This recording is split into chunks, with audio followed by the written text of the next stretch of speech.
bang napapansin sa iyong mga kapaligiran? Kay dumi na ng hangin, pati na ang mga ilog natin. Hindi nga masamang pag-unlad at malayo-layo na rin ang ating narating. Ngunit masdan mo ang tubig sa dagat, dati kulay asul, ngayon'y naging itim. Ang mga duming ating ikinalat sa hangin, sa langit, huwag na nating paabutin. Upang kung tayo'y pumanaw man sa sariwang hangin, sa langit natin matitikman. Mayroon lang akong hinihiling, sa aking pagpanaw sana ay tag-ulan.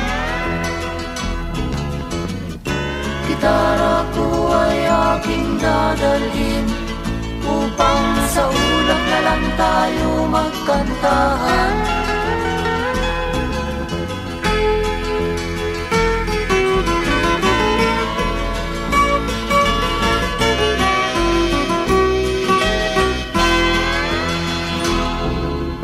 Ang mga batang ngayon lang isinilang, may hangin pa kayang matitikman? May mga puno pa kaya silang aakyatin? May mga ilog pa kayang lalamuyan? Bakit di natin pag-isipan ang nangyayari sa ating kapaligiran? Hindi nga masamang pag-unlad kung hindi nakakasira ng kalikasan.